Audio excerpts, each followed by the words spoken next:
My name is Randy Walsh, Randall Walsh. I'm a Highland Park resident. I live at 1315 North Sheridan Avenue, Highland Park. I'm also an environmental economist on the faculty at the University of Pittsburgh. And let me start by saying that I'm personally really excited about the cleanup that's going to come as a result of whatever plan we adopt. I kayak on the Allegheny regularly, and I'm sort of intimate with some of the CSOs that hopefully will stop spewing unpleasant stuff. And also, as an environmental and urban economist, I know that cleaning up these rivers is going to make Pittsburgh even more successful than it already is, and so I think there's a long-term impact.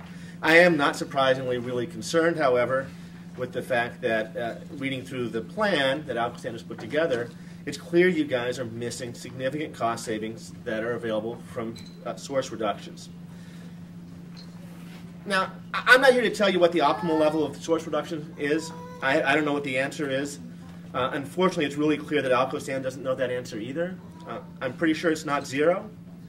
When you read through the report, while overall it's clear the report didn't take the issue seriously, when you looked at some of the basin level analysis, it was clear that the engineers who were doing that analysis saw opportunities for source reductions to occur.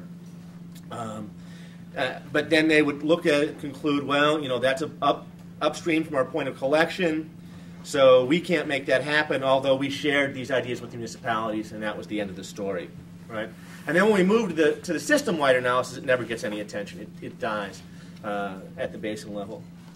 Now, as I said, I'm an economist. I don't know anything about engineering green solutions, but I know a lot about how you do cost-benefit analysis, right? And what I expected to see when I read the plan was a careful basin-by-basin analysis, first off, of what would be the value of green or reduced source reductions. What was the cost saving for every 100 gallons or 1,000 gallons, or how were you going to measure that, basin by basin, right? So essentially, what would the benefits, basin by basin, be of one of these plants? And then, paired next to that, should have been an analysis of what were the costs, right? What would it cost to achieve a 10% reduction through source reduction? What would it cost in this basin to get to 20%? And then set those two side by side, and eventually you would find that place where the cost savings equaled the cost savings of the last gallon diverted was equal to the cost of the last gallon reduced in terms of gray infrastructure, and that was your sweet spot. But you guys haven't done that analysis, and so my biggest message to you is that I really hope that you will do that analysis, because I think you're leaving millions, probably hundreds of millions of dollars on the table. I also wanted to comment just briefly on why I think we don't see this in your plan, right? The first part is a concern about uncertainty, and as you read through the plan, that shows up from time to time. However, it's clear that the EPA is willing to sign on to these solutions, and others are doing it, and so I don't think that that is a reason not to go forward.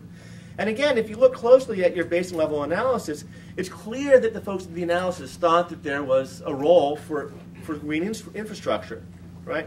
Unfortunately, you seem to be hung up on this issue of not being able to control beyond the point of collection, right? And I think that's sort of the crux of the problem, and it's also being used as a crutch, because another thing that I can tell you as an economist is that if there is a cheaper approach, if we can do this more cheaply by getting municipalities to change their behavior, right, there's a policy solution. If you went to McKees Rock and you said, look, we've got this pipe stream that's going right into the CSOs right now. If you recover that stream, right, divert gutters into side street wet gardens and make those changes, we're going to lower the rates to your ratepayers, and we're going to lower the rates to your ratepayers more than that investment cost. But you're going to be able to cut that deal with McKees Rocks. If you went to the city of Pittsburgh and said, look, here are all these abandoned lots in Homewood, right?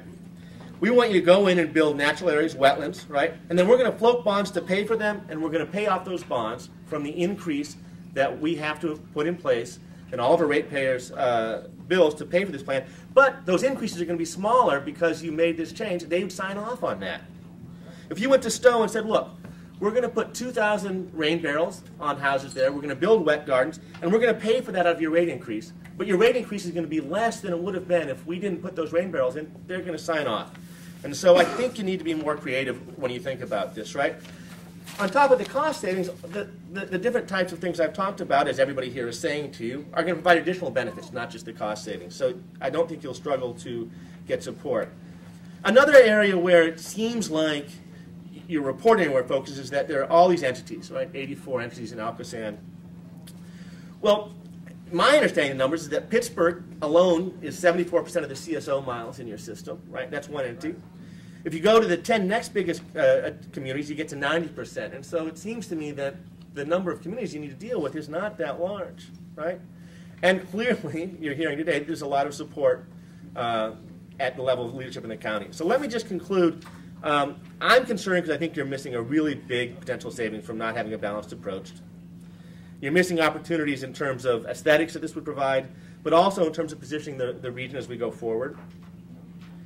And perhaps the biggest problem I have with the current plan is there are absolutely no incentives for municipalities to do anything to reduce. As I understand it, and I could be wrong, you know, a community that decides to reduce 25% of their flow into your system by investing in this on their own is going to pay the same sort of rate increases as a community that doesn't make that decision. And so, because you haven't priced it right, we're missing opportunities as well. And finally, there's this huge path dependency problem. You know, it's easy for us to look back and say, look, 100 years ago when those idiots, you know, didn't separate sanitary sewers from our road drains, right, they made a terrible mistake, right? I think we should ask ourselves the question, 40 years from now, when folks look back at the decision you're making right now, are they going to say you were idiots?